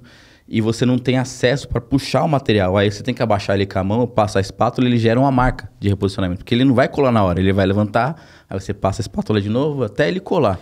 E como é que o proprietário vê isso? Ele dá 100% de confiança? Ele não Então, sabe que você desmonta? Vamos lá. Eu sou um cara muito, muito honesto quando a questão é patrimônio alheio, ainda mais com valor agregado tão alto. Você tem, por exemplo, La Ferrari custa mais de 54 milhões de reais, né? SP3 também nessa casa. Então, são carros extremamente caros. Obviamente, ninguém quer desmontar esses carros porque o risco é gigantesco. Só que, vamos lá, quando eu comecei a trabalhar, eu já desmontava carro. Com tapeçaria. Depois continuei desmontando o carro. E é você mesmo que desmonta, você não 100%, contrata ninguém. Eu faço montador. tudo, 100%. Eu trabalho literalmente sozinho. E para fazer um carro desse, quantos dias? 5 dias. 5 dias também? 5 Você dias. desmontando? Desmontando tudo. Até abrindo um parênteses aqui, só para o pessoal entender, o Moisés, ele atende uma rede de concessionárias. Os carros que ele faz são 5 dias, porque é só ele que trabalha no carro. Isso. Mas hoje ele tem uma equipe Sim. que atende, então ele foca mais nos carros especiais e treinar a equipe, Isso. só para o pessoal não achar assim, como é que ele atende a concessionária e faz um carro em 5 dias. Mas aí os carros que ele pega para fazer, que são esses carros mais especiais, aí ele faz sozinho. Mas hoje vocês atendem uma rede, né, de concessionárias premium no Sul, e ele já tem um time que ele formou, que ensinou, e que não é fácil também, né, formar time. Então, no caso, todos têm um processo, ou para esse pessoal, para o teu time também, eles desmontam também, ou aí desmonta. você Não, também desmonta? O que acontece, a gente percebeu com o tempo que para você conseguir entregar um serviço bem feito e com padrão que não tenha retorno, que realmente seja efetivo todo o conjunto, tem que desmontar, né? Não adianta. Assim, dá para fazer PPF sem desmontar? Dá. Mas, cara, não fica a mesma coisa. Por que eu falo isso? Em muitas áreas do carro, você tem uma emenda muito junta das peças, né? E aí, se você faz um cortezinho, né? Aquele corte aparente, que normalmente você vê computadorizado, né? Eu não tenho nada contra, acho muito legal a máquina que corta, porque economiza bastante tempo e você tem como é que fala? Aproveitamento melhor do material. Só que dá para você cortar ele maior e aí você faz as dobras, senão você faz ele rente. O que acontece? O dono do carro, ele não vai sair na lavação, né, na parte que faz a lavagem do carro, explicando pro cara que vai lavar o carro que tem PPF. Vai. Todo lugar que ele parar, ele fala assim, bonitão, vem aqui, meu carro tem PPF, tá vendo aqui, não passa a VAP aqui, porque vai arrancar, porque arranca. No meu treinamento, eu peço para todos os vendedores pedir para o proprietário falar que tem um PPF. Mas porque, principalmente aqui no Brasil, a aplicação é muito bem feita, né? Lógico que a gente vê algumas aplicações que realmente está aquém do que deveria. Muito aquém, né? Mas, pelo menos nossos autorizados, tem uma aplicação bem bacana, assim. Então, assim, eu sempre peço, quando você entregar o certificado de garantia, comunique para o cliente que, se ele não for lavar na sua loja, que ele fale que tem um PPF aqui, porque não dá para ver. E aí, o que acontece? A maioria dos clientes acaba esquecendo esse conteúdo. Termina. Aí, levou para um cara lá lavar, o cara vai, a VAP em cima, e não tem jeito, é um adesivo. Vai sair. A lavadora de alta pressão, ela é muito forte. Opa. Ela acaba arrancando o material. Eu já vi a lavadora de alta pressão furar o PPF. Não, já vi vários Fazer cortes na pele. E entrar embaixo do material. Sim. Moisés, nesse caso, tem que ter um cuidado extremo, mas só para eu entender, você fazer esses carros especiais e ter esse prazo de 5 dias, ok, porque são carros mais exclusivos e você se dedica a um projeto para deixar com excelência. Você atende concessionárias. A gente sabe que concessionária já não tem esse prazo. Como é que você faz para atender, como é que é o teu giro com concessionárias? Porque concessionária, assim, eu trabalho com, a gente tem, eu acho que quase 300 concessionários hoje que a gente atende e a gente sofre porque diariamente ou é o gerente ou é o diretor que liga e fala, olha, o prestador aqui está tendo muita dificuldade, manda um técnico, porque eu preciso ter mais agilidade em entregar. Como é que você faz essa gerência? Então, isso aí foi meio que com o tempo. Porque o que acontece? Toda concessionária quer entregar o carro para ontem, né? A gente vê muito isso, a gente lida com os vendedores, né? E o carro tá chegando, né, do guincho, tá Tá descendo o carro do guincho, o vendedor tá filmando o carro e mandando pro cliente. Olha, seu carro acabou de chegar. Aí, pô, o vendedor vai e vende o PPF, aí tem que fazer o PPF na correria. No começo, a gente começou meio que tentar se adaptar a essa velocidade, né? Só que aí o que acontece? Dá muito retrabalho. E perde muito tempo com isso. E aí a gente começou a criar uma outra cultura. Falou assim, ó, nosso valor é X, a gente precisa de 5 dias para fazer o carro, independente. Não importa, é full PPF, é 5 dias. Ah, mas o cara quer em 3, não sei o quê, então a gente não vai poder te atender. Assim, às vezes é melhor você perder um cliente do que você ter ele o resto da vida enchendo o seu saco, falando que o produto não é bom. E você acaba queimando o produto ao invés de você entregar um produto bom. Então, assim, 5 dias para fazer, 5 dias. Em 5 dias eu entrego o carro. Em qualquer concessionária. A gente criou meio que uma cultura disso nas concessionárias que a gente atende. Não foi fácil, não foi simples. Imagina. Perdemos um monte de trabalho. O pessoal pegava os carros e levava para outros lugares aplicar. E tá tudo bem. Eu acho que cada um tem que procurar aquele atendimento que lhe serve. Só que pra gente, como empresa, é interessante a gente entregar um bom trabalho independente da condição, entende? E isso está sendo um desafio cada vez maior, porque o PPF antes, até ele já está no Brasil há uns 15, 20 anos. Eu tenho um cliente que foi um dos pioneiros e até hoje ele atua com PPF, mas há 20 anos atrás, e atendia também pouquíssimas concessionárias e mais premium. Só que a gente viu nos últimos anos que o produto ganhou força, se popularizou, entraram inúmeras marcas com diversos tipos de materiais. Então, assim, independente do valor do carro, você tem PPF hoje de R$1.000, de R$2.000, de R$3.000, de R$5.000, de R$15.000. Você tem... independente, se seja de qualidade ou não, o cliente tem opção no mercado, como qualquer outro tipo de produto, como qualquer outro segmento. Com isso, o volume de concessionárias aumentou a demanda, né, de venda do produto e também a velocidade de entrega. Então, é um desafio hoje que a grande maioria quer que em um dia... Cara, tem uma marca super premium, bem... elitizada mesmo, que a gente acompanha aqui de São Paulo, que com carros assim de 20 milhões que o cara queria que fizesse em um dia e tipo, é um risco, porque você não tem condição. Não tem como. Então, assim, o que acontece? Para esse tipo de cliente, a gente prefere falar não do que atender ele por atender o cliente. E gerar uma experiência negativa. Porque assim, que nem você falou, um carro de 20 milhões, exemplo. Beleza, me risca um carro desse. Sem querer. Quebra um E assim, eu não tô falando nem de pecinha. riscar com estilete, tá? Se você manusear de forma incorreta até a própria borracha de limpeza, você risca a pintura de uma forma muito fácil. Né? Aí, tipo assim, a que preço vale atender o cliente? Então, cara, se nós como profissionais, a gente não se posicionar, tanto com questão de usar um bom produto, né? Mas com tempo hábil para poder fazer um bom trabalho, ninguém vai fazer isso pra gente. Aí daqui a pouco o pessoal quer que entregue um full PPF em 1 hora, 2. Você entende? Então, assim, é mais o posicionamento da empresa que vai fazer com que o cliente entenda. Não, assim, ó, 5 dias, 2 dias, não sei, dependendo da equipe, né? Tem pessoas que têm equipe maior, e aí dá para fazer um full PPF em 2, 3 dias, com uma boa qualidade, porque aí é mais de um profissional trabalhando no mesmo carro. Aí até é aceitável. Agora, falar para mim que vai sair um serviço espetacular... Um cara sozinho em 1, 2 dias, não vai sair. Vai sair do jeito que sair, entendeu?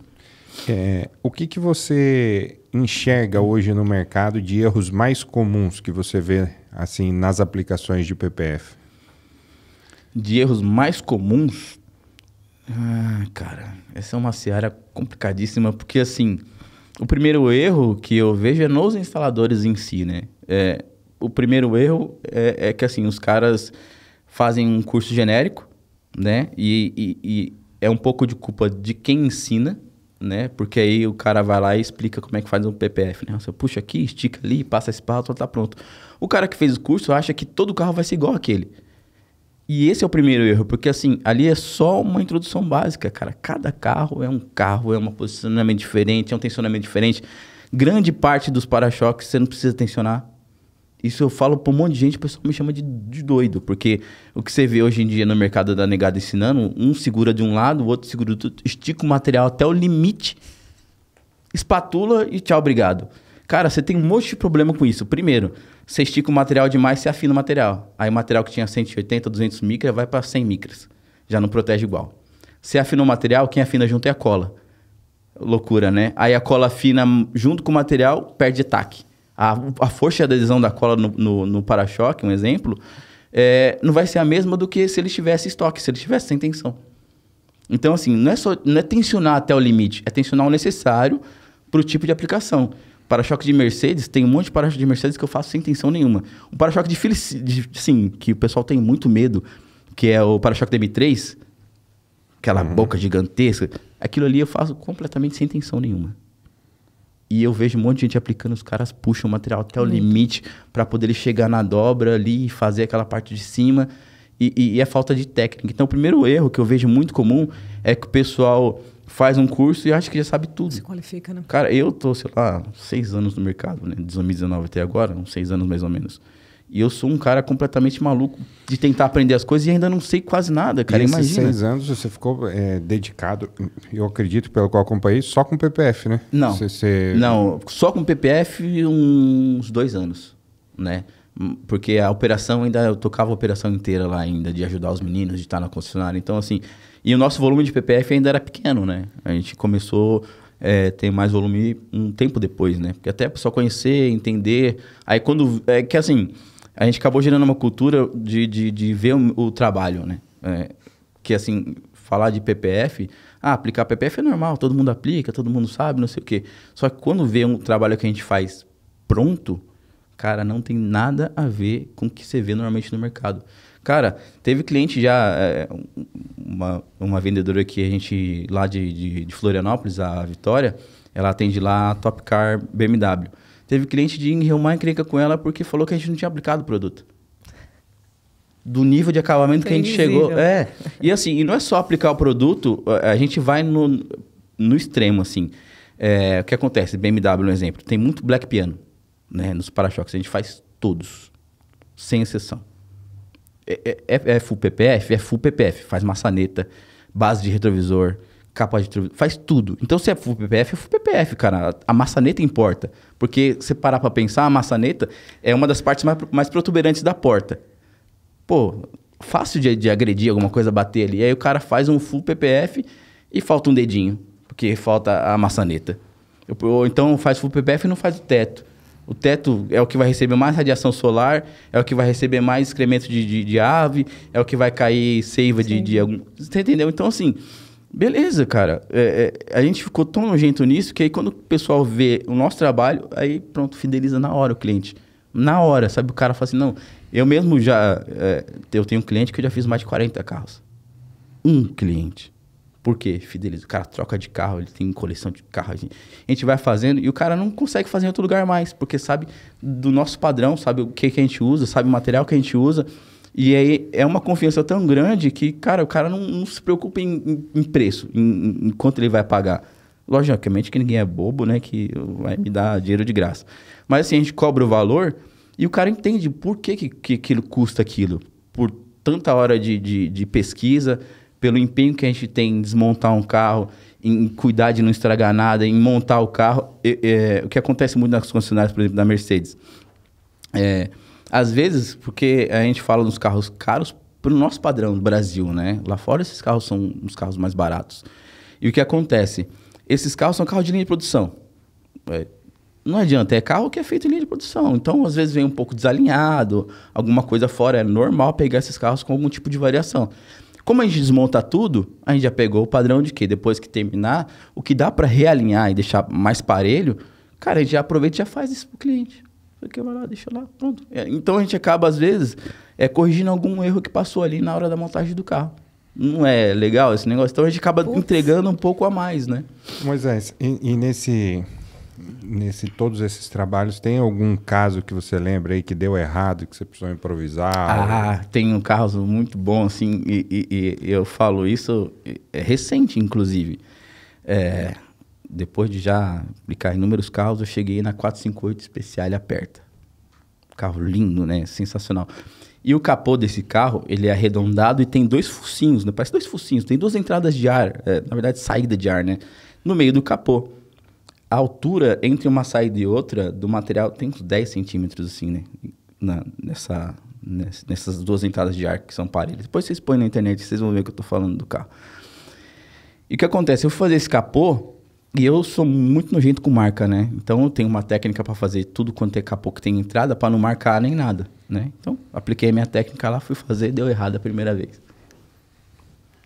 Deu errado a segunda vez. Falei assim, não, vou fazer esse negócio direito. Aí na terceira vez ficou bom. Só que ficou umas marquinhas, pegou uma sujeira assim perto da faixa, cara, que tem uma faixa branca com azul, coisa mais linda. E aí eu falei assim, não, vou fazer de novo. Eu fiz 5 vezes o mesmo capô, até ficar do jeito que eu queria que ficasse. E cada vez teve que trocar o material? Ou dava pra... Não, todas as vezes, 5 vezes foi 5 materiais fora. Caramba. Assim, e é isso que eu falo, tipo assim, se você cobra um valor justo pelo seu trabalho, o que acontece? Você não para pensar no gasto de material. Tipo assim, eu fiz 5 vezes o mesmo capô e tive lucro no carro ainda. Só pensa na excelência, né? Por quê? Porque assim, a gente cobra o preço justo. E o preço justo, ele tem todas essas variáveis incluídas né? No risco de perder material, risco de você estragar alguma coisa. Tem que ter o risco no valor, né? Que senão, tipo assim, eu vou, sei lá, pago um valor X na bobina, não sei o que lá. No final das contas, tirando tudo que eu gastei, sobrou R$1.000, R$2.000 para mim. Cara, se eu sobra R$2.000 de lucro, um exemplo hipotético, eu perco 2, 4, 6, foram quase 10 metros de material. Fora. Já está devendo. Já estou devendo? Você entende? Então, assim, é esse o problema, às vezes. Hoje a gente tem, até tocando nesse assunto, com essa entrada agressiva de uma inúmera... Qualquer pessoa hoje importa 5 rolos e diz que tem uma marca. E aí não vamos entrar no mérito, mas assim... às vezes o cara às vezes até pode trazer um produto bom, mas o cara não tem estrutura, não tem CNPJ, não tem histórico. Daqui um mês ele já não consegue comprar mais 5 ou 10 rolos para repor. E se deu errado, ele larga lá? Se deu errado, ele tchau, cara. Ele muda de telefone e desaparece. E ok, no Brasil sempre funcionou. Acho que em qualquer lugar do mundo deve ser assim, mas sempre funcionou com qualquer segmento. Só que com isso prejudica muito o mercado. Por quê? Uma galera que está entrando agora acha que, não, vamos queimar preço. Vamos fazer um PPF Full por R$8.000, por R$10.000. Pega um produto que custa R$2.000 a bobina. Isso aí. Só que isso aí gera uma experiência ruim para o consumidor e gera um problema. E aí todo mundo fala, você vai trazer um produto de entrada, você vai trazer... Cara, não, eu vou me manter trabalhando com o produto premium, manter fidelizando a nossa carteira, dando um suporte especial, um suporte de qualidade, tendo a estrutura para que se der um problema, a gente esteja saudável para virar lá e falar, beleza, vamos honrar, vamos pagar, vamos te dar esse suporte, porque o que vai acontecer daqui, não precisa ser muitos anos, eu acho que em meses já vai começar a ter tanto retorno, tanto problema. É isso aí. E aí a galera vai ficar perdida, porque não teve margem, colocou um produto sem procedência,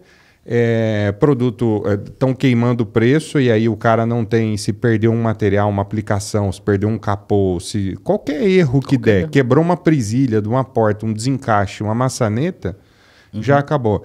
Então, eu acho que o mercado de filme passou por isso, e o mercado de PPF vai passar, só que no mercado de filme passou e se manteve... as lojas premiums, as marcas premiums e se estruturando no mercado. Acho que a gente está passando uma onda que prejudica, logicamente, todo mundo, mas que, infelizmente, o consumidor é que precisa ficar atento, né? O cara vem com um PPF muito barato, com mão de obra muito barata, com prazo de entrega muito rápido.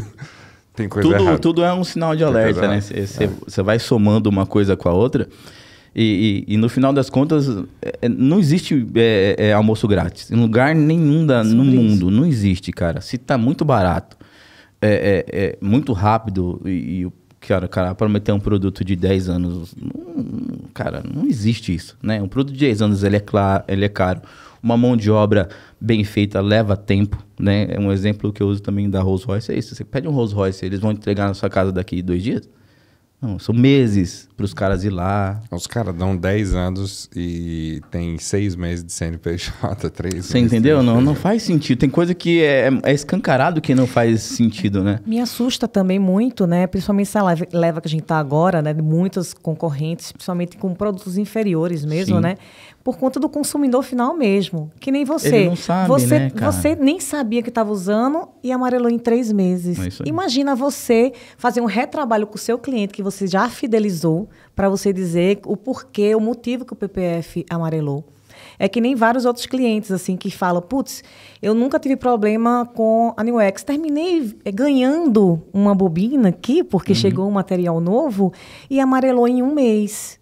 Então, assim, é essa experiência que me assusta em relação ao cliente, porque nós trabalhamos com o PPF e nós trabalhamos sério.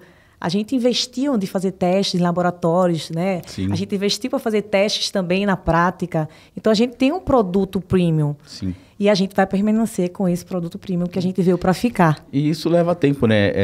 É muito... E não só isso, a gente tem 15 anos de CNPJ, um só. Isso é um... Hoje o cara fala, eu tenho 20 anos de empresa. Aí você fala, eu tenho 30 anos de empresa. Mas o CNPJ é um só. Há 15 anos, o mesmo, sem ter alterado. Não, eu não tenho um CNPJ para faturar sem nota, outro CNPJ para depósito no Pix, outro CNPJ para fazer sem boleto. Cara, daqui uns anos isso aí começa a dar problema. O cara só fecha aquele CNPJ e fala, não, você comprou dessa empresa. Não sei, não existe mais. Exatamente. Mas esse é o grande problema do mercado hoje. E, infelizmente, que nem você falou, a película passou, o PPF está passando por isso, né?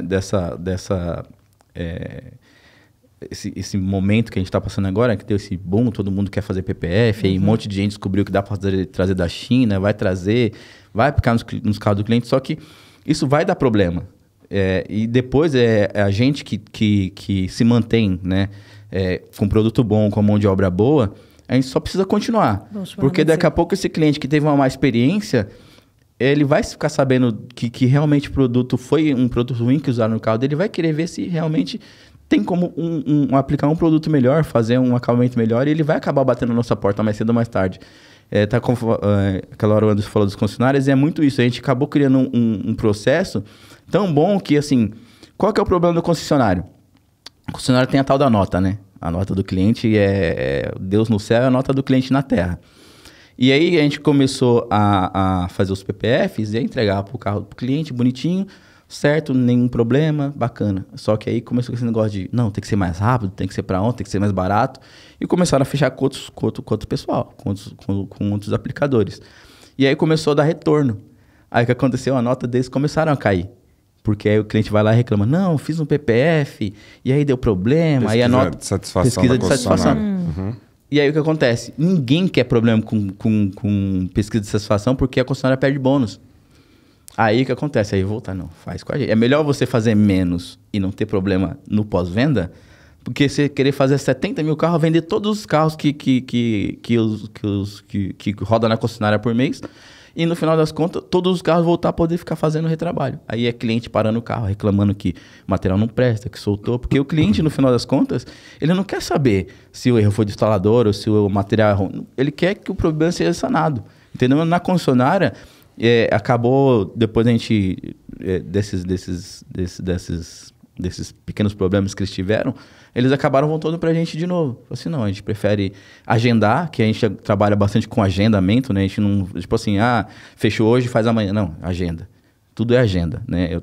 A minha agenda particular, por exemplo, que eu meio que eu deixo um pouco dela pra concessionária, pra estar ainda indo na concessionária, para alguns amigos às vezes, e para os nossos clientes que são os colecionadores, né? Então, a minha agenda fica presa nisso. Então, um exemplo, tem carro agendado para mais de um mês para frente, né? A minha agenda está completa, né? Tanto é porque a gente está gravando hoje por conta disso. E eu tenho carro agendado já para 2026, que é quando vou entregar o carro, né? E assim, isso é uma cultura que você vai criando, o cliente entende o porquê. Obviamente que não é fácil, né? Mas se você mantém nisso, o cliente fala assim, não, eu vou fazer com eles porque os caras são sérios. É pensar mais longo prazo do que... Exatamente, porque aí depois que passar esse furor todo desse pessoal que tá fazendo para ontem, não sei o quê, vai começar a quebrar porque a conta não fecha. A gente tá falando, conta não fecha. E aí, não sendo ruim, né? Não tô querendo ser ruim, mas assim, quando é tudo uma empresa, cara. Isso aqui é pra gente poder oferecer um bom trabalho e ganhar dinheiro no processo. E se você não tá nem oferecendo um bom trabalho e no final das contas ainda tá perdendo dinheiro, mas cedo ou mais tarde você fecha, porque ninguém é doido de ficar colocando dinheiro. Eu não gosto que não dá lucro, entende? E aí o que acontece? A gente que se mantém resiliente aqui na nossa, fazendo nosso trabalho tranquilo, agendadinho, bonitinho, daqui a pouco esses clientes que foram mal atendidos, eles acabam batendo na nossa porta, né? É que nem o pessoal vai lá, compra material do fulano, do cicrano, não sei o quê, começa a dar problema. É cola que solta do material, é marca fácil, é o top coat, é amarelamento. Aí depois que ele sofre um monte no mercado, ele chega na sua porta e fala assim, ó, me vende a bobina aí, tá dando muito problema lá. Aí aplica o seu material, pronto, não tem mais problema. Você entendeu? Então, assim, a gente é resiliente nesse momento que a gente está vendo agora. Continua fazendo nosso trabalho bem feito, bonitinho, porque mais cedo ou mais tarde o mercado volta para a gente novamente, né? Porque esses aventureiros aí que quer... É que, assim, o PPF, ele acabou sendo uma fonte de renda muito grande, assim, né? Pessoal que começou desde antes, assim, com o PPF, cara, ganhou bastante dinheiro, porque é um produto com valor agregado bom, né? E aí a pessoa vê esse negócio, o pessoal da estética e tal, e muita gente faz essa propaganda do PPF ser um produto que dá muita rentabilidade, e aí entra nesse mercado e quer fazer de qualquer jeito, sabe? E não entende como é que o negócio funciona, como é que tem que ser o padrão, e como é que o produto vai se comportar no longo prazo. Porque o PPF não é um produto para hoje, amanhã, é um produto para daqui 5, 6 anos. Tem gente que fica com o carro muito tempo. E aí o problema vai chegar mais cedo ou mais tarde se você não usar um produto bom, né? Se você não tiver uma boa aplicação também. Moisés, a gente já tá com quase 1h30 já aqui. Mentira. Passou, né? Já? Quase Mas 1h30. eu tô amando demais. Passou Você de tem uma hora. visão como técnico, visão como dono, visão como empresário. Obrigado. Por falar nisso, Moisés, você dá cursos? Você pensa em... Então, isso é um negócio que muita gente já me questiona. O pessoal que me segue no Instagram ali, tem muito aplicador que me segue. O pessoal fala, pô, faz um curso. Não vai ser só sobre a prática, não, esse curso. Vai Não, ser sobre só visão de negócio também. É o geral. E eu até pensei em fazer um curso sim, só que aí eu preciso estruturar muito bem isso, porque assim, imagina que até hoje eu ainda acho que ainda falta ainda, sabe? Sim. A exigência, né? Eu sou um cara, eu tenho um negócio que eu posto sempre no Instagram, às vezes, quando eu posto alguma foto, que é 1% melhor a cada dia, né? Então, lá, 1% todo dia. Eu fiz um acabamento bom hoje, amanhã eu melhoro esse acabamento. Hoje eu tô carregando um dos meninos, esses dias quem andou comigo 3 semanas foi o Jorge, o rapaz que trabalha com a gente em Blumenau, né? E aí, isso é um negócio que eu expliquei pra ele. Ele falou assim, ó, quando você tem uma técnica, você entende a técnica, aplica a técnica. Aí você fica bom nessa técnica. Aí você aumenta a velocidade.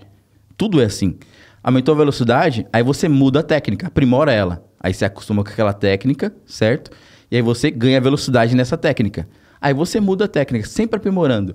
Não chegou assim, eu aprendi essa técnica, vou viver nela o resto da vida, né? É por isso que muita gente estaciona, né? Sim. Porque os carros mudam, a tecnologia muda, o telefone muda, era de um jeito, agora é de outro, tudo muda. Por que a sua técnica tem que ser a mesma desde sempre? Você entende?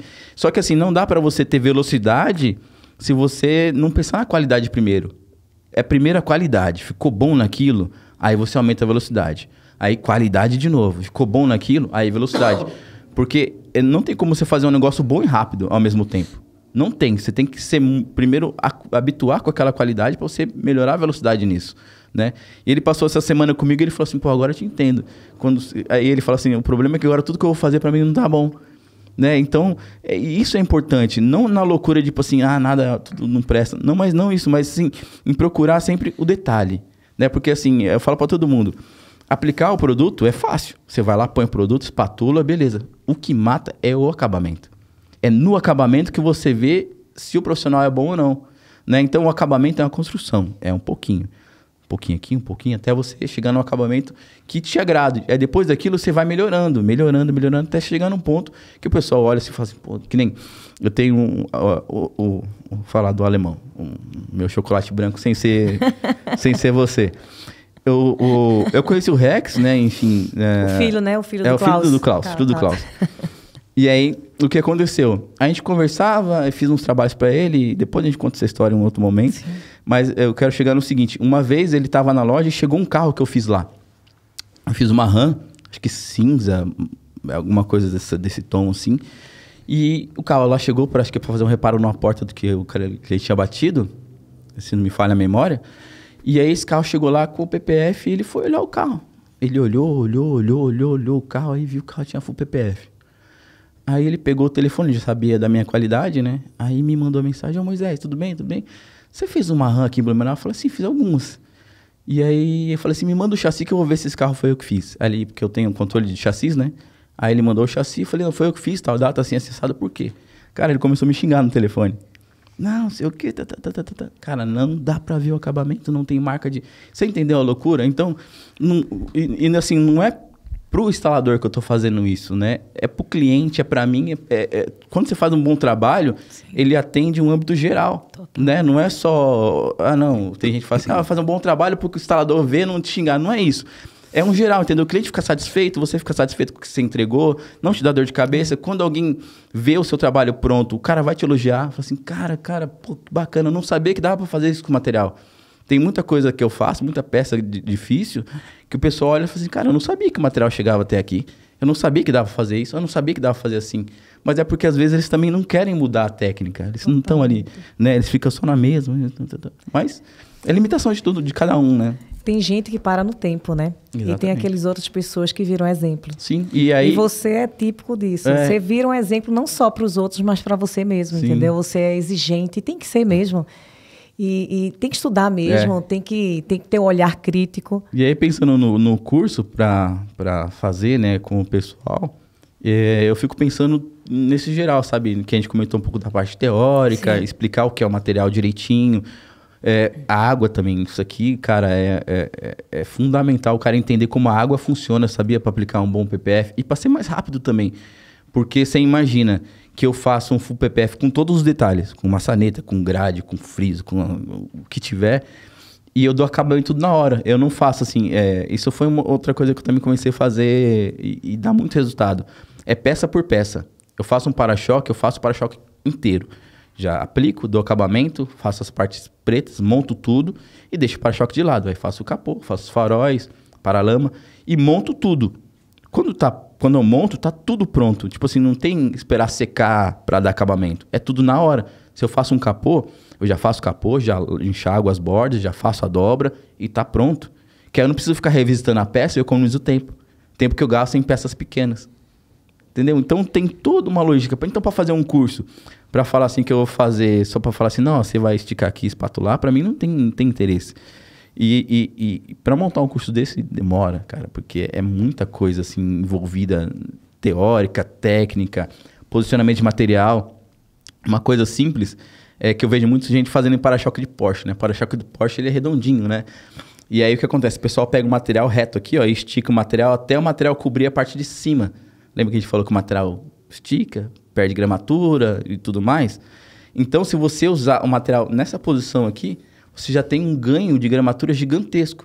Porque você divide a quantidade de material que vai ter em cima e embaixo. Quando você estica, ele abraça muito mais simples e você exige menos do material em tensão. Fica mais fácil de acabamento, tem mais cola, protege mais. Então, isso que você tem que parar para pensar num curso. E aí eu tô pensando em fazer um curso, mas mais pra galera que já aplica, sabe? Mais como um avançado. Um avançado, mas um avançado que realmente seja avançado, sabe? Que tem bastante teoria para poder... Quando a pessoa tiver um problema, a pessoa assim, pô, já sei porque isso aqui tá dando problema. Pô, Moisés falou que tal coisa assim, assado. Moisés, só pra gente concluir aqui, de várias coisas que a gente abriu aqui, fechar aqui. PPF da NewX, você começou a falar e não fechou. Mudei o assunto. PPF da NewX, quais os diferenciais que você enxerga e por que você trabalha com ele há tantos anos? Cara, a espessura, excelente espessura, a gramatura de vocês, a espessura do material muito boa, nitidez, o material bem nítido. A cola, ela é o adesivo que é usado no material da NewX é um adesivo que é de fácil reposicionamento, né? Marca também como qualquer outro se for utilizado da forma errada, só que é um material o adesivo, ele é um adesivo que você, mesmo depois que se reposiciona, ele é difícil de ele perder o taque. Então você consegue acertar, às vezes, deu errado, você levanta o material inteiro. Já teve casos de eu tirar o para-choque inteiro de novo e reaplicar e, cara, ficar excelente. Então, assim, você vê o quanto o material é bem construído. Então, não só na questão do brilho e tudo mais, que é, assim, muito bom o material, mas a construção geral do produto é muito bom. Ele entrega muito, né, pelo que custa. Então, vale muito a pena utilizar o produto já por conta dessas características, né? Então, o custo-benefício é muito bom. Ele é um produto muito bem pensado, muito bem construído, né? Fechado. Outra pergunta. Só pra gente fechar aqui, Não, que a gente tá pode. caminhando pro final. Como é que é trabalhar com o Fernando? Cara, meu sócio é um cara... Assim, como eu sou um cara que resolve muito problema, eu nunca tive muito problema com o Fernando. Né? Desde quando a gente começou a trabalhar junto, né, que ele me chamou para funcionário e depois a gente teve essa sociedade com o PPF,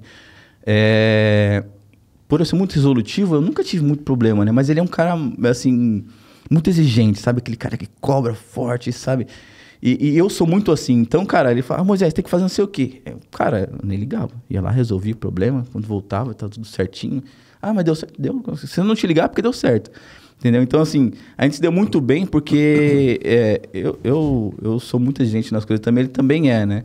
E foi, assim, uma sociedade muito boa que a gente tem hoje em dia, né, cara? Ele é um cara muito, muito parceiro, assim. Gosto muito. O Fernando é meu amigo há muitos anos também. Depois que a gente... eu fui pra lá, pra Camboriú, a gente tem 8 anos, né, filho? 8 anos que a gente mora lá e 8 anos de amizade, assim, e a gente se aproximou muito. Então, eu admiro muito o Fernando, cara, assim, coração gigantesco. Só que ele é muito grosso, né? O pessoal fala que ele é muito, muito rude, né, às vezes, né? Eu nunca tive problema com ele, então, assim, eu já vi ele já em alguns momentos de estresse, assim, eu nunca tive problema com o Fernando. Ele é bem incisivo, assim, mas é que acontece. Mas eu acho que é porque a gente também acaba tendo uma amizade E fora dos negócios. É que o pessoal vê ele assim, e às vezes eu também sou igual ele, mas é que a gente separa as coisas. O que é profissional é profissional. É que no dia a dia a pressão é grande. É grande. Agora, você imagina, o instalador, ele lida apenas com o trabalho, né? Direto com o carro, certo? Eu converso com todos os instaladores e com o Fernando. O Fernando conversa com todos os instaladores, com o vendedor, com o gerente.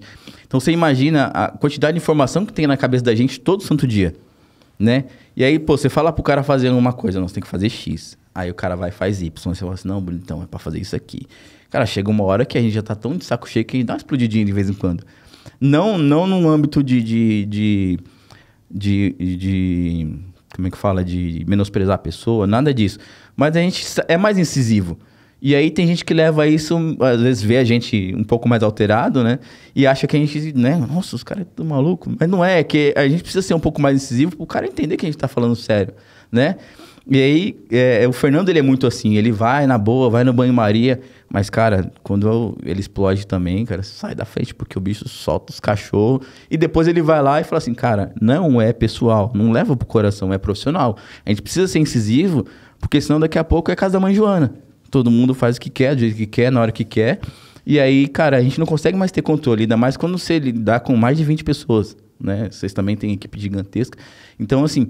É difícil lidar com gente, porque cada um é de um jeito, cada um não sei o quê. E a gente que lida com muita gente, a gente tem que saber a forma de falar com um, a forma de falar com o outro, a forma de tratar com o outro. Tem gente que você trata mais na brincadeira, tem gente que você tem que ser mais sério, tem gente que você fala uns palavrão, tem gente que não gosta de palavrão.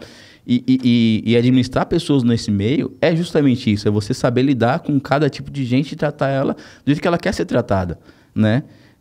Então você imagina só, a cabeça da gente vira um mar de loucura. E quando sai alguma coisa do padrão que a gente dá uma explodidinha, cara, é normal, acontece, né? Moisés, só para encerrar aqui... Não, vamos continuar, tá bom? Tá bom, né? Passou, vai dar... Aproveita, raramente eu apareço em redes sociais, esses negócios, né? Por falar nisso, Moisés, eu queria... Você que é muito técnico, você que aplica carros super exclusivos, por que você não aparece mais no Instagram? Não tem tempo. É mais ou menos Você isso. acabou de falar. Eu tenho. É mais ou sobre menos isso, né? Porque, Mas eu assim, acho muito importante, assim, é, também. eu Às pre- vezes não fecha, você não vai fechar negócios no Instagram. Aham. Mas eu acho que é importante também você. Não, no começo eu até fazia um pouco mais de Instagram ali, aparecia um pouquinho. Só que o que acontece? Cara, trabalhar com supor carro, além de ser extremamente difícil para fazer da forma correta, né? O nível de atenção que a gente tem é, assim, brutal. É brutal. Porque qualquer vacilinho, cara, é muito dinheiro que vai embora, vai pro ralo, literalmente. Então, quando acaba o dia, eu tô tão estressado, tenso, porque o foco fica, assim, muito grande, que eu só quero tirar uma foto e ir pra casa descansar. Mais nada. Então, assim, eu sei que é uma falha minha, eu preciso... E até é bom, eu queria também aparecer mais pra poder, tipo, dar dicas, sabe? Uma técnica pra uma peça mais difícil. É muito rico isso. Só que na hora de, parar, pôr o tripé, aí... como a minha agenda, que nem eu falei, a minha agenda tá pra um mês pra frente. Normalmente é sempre um mês pra frente a minha agenda, né? Então, é tudo muito certinho.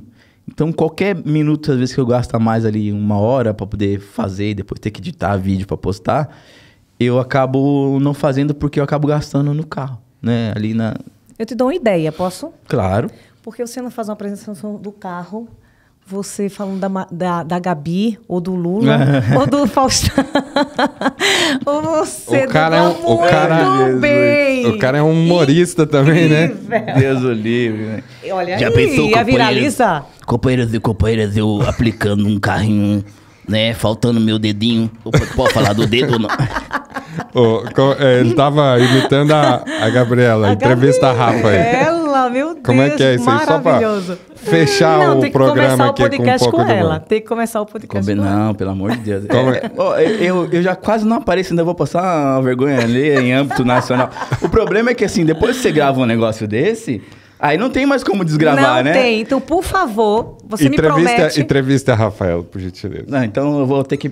me empresta o óculos aí, então. Vamos fazer direito, vai. Já que é pra passar vergonha, vamos passar vergonha direito, né? Ai, Jesus amado. Faz tempo que eu não faço isso, mas vamos ver se dá certo. Você é cego, hein, cara? Meu Deus do céu. E hoje vamos entrevistar ela. Bonita, bem-sucedida e a gerente da maior empresa de PPF do Brasil. Hoje eu converso com ela. Boa tarde, Rafaela. Tudo bem? Fala aí, Rafael. Meu Deus, que emoção tá com você, Gabi. Tá bom. Maravilha. Você me promete que vai fazer um vídeo? Eu vou. Falando sobre...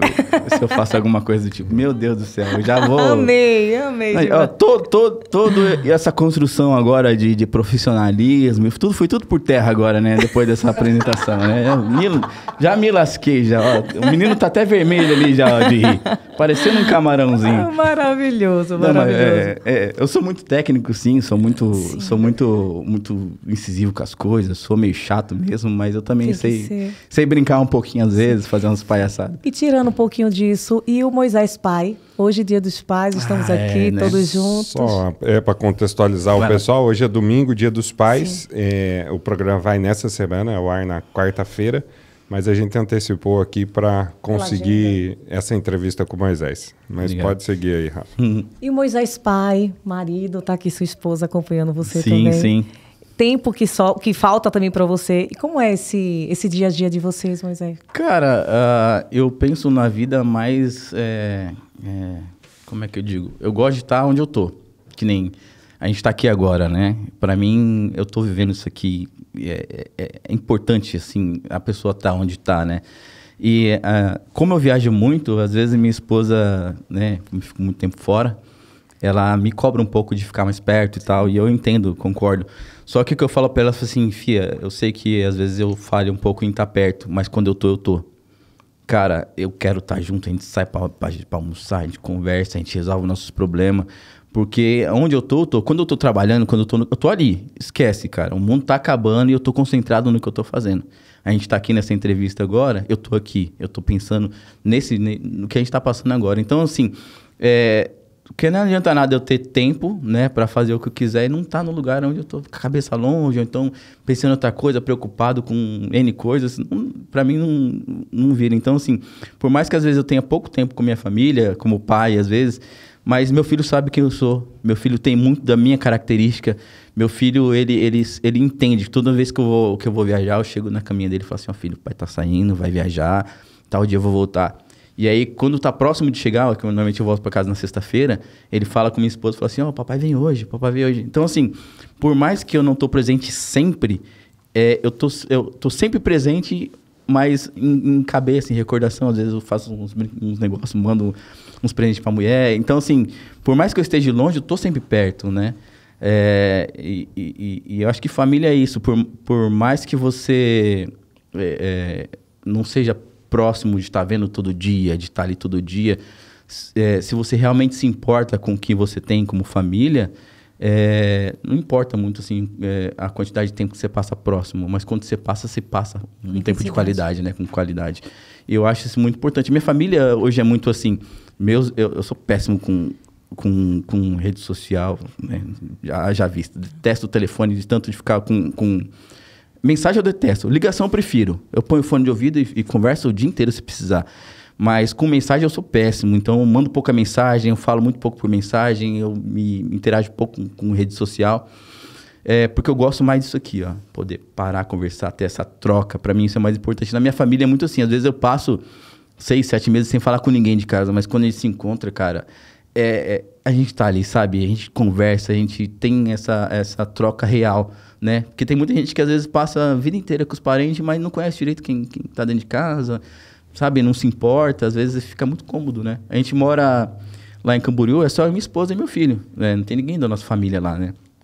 Tirando os nossos padrinhos de casamento que moram próximos ali em Penha, mas não é família, né? Família mesmo. E a nossa família é toda aqui de São Paulo. Mas assim, ontem mesmo passei na casa da minha irmã, parece que eu vi ela ontem, sabe? Delícia. A gente conversa, a gente se entende. E tem meus outros irmãos também estavam lá. E eu acho que é isso, né? Então, por mais que eu fique longe, meu filho, ele sabe quem eu sou, minha esposa também, ela sabe quem eu sou como pessoa, entendeu? Então, para além, né, da presença física todo dia, se você não for alguém que deixa essa presença mesmo quando você não tá, eu acho estranho, sabe? Sim. Fechado. Incrível, hein? Gostei muito. Vamos abrir uma aqui, dá pra gravar mais 1 hora de podcast, porque eu achei que ia faltar a voz, mas... Da próxima a gente toma um vinho. É isso que eu tô nervoso, né? Se eu não tivesse nervoso, vocês estavam lascados. O podcast ia durar umas 10 horas. Não, bêbado, já pensou as mentiras que a gente ia contar bêbado? Nossa, velho. É que eu tô sem beber, senão nós tínhamos aberto um vinho aqui hoje. Só em novembro. Mas eu tô bebendo, viu? Não, mas pra trazer vinho tem que ter o Fernando... Vamos trazer, abrir, né? Já falou. Pra trazer vinho, o Fernando tem que estar junto, porque ele é sommelier, então ele manja dos vinhos. Entendi. E aí a gente fica bêbado na classe, sabe? Vamos marcar. Depois de novembro eu tô liberado. Gente, vamos chegando aqui, então vamos encerrar. A gente tá com quase 2 horas já de programa. Rafa, obrigado. Muito obrigada, chefe. Sempre Moisés, obrigado mais uma vez. Você sabe que as portas estão abertas sempre aqui para você. E obrigado também por toda essa parceria, por todos esses anos aí que a gente já está junto, já tem uns 7 anos, mais ou menos, né? 6, 7 anos. Para você que nos acompanha aqui, não deixe de curtir aí o vídeo, deixar seu comentário e se inscrever no canal. Beleza? Muito obrigado pela tua participação, muito obrigado pela audiência e nos vemos na próxima quarta-feira. Valeu!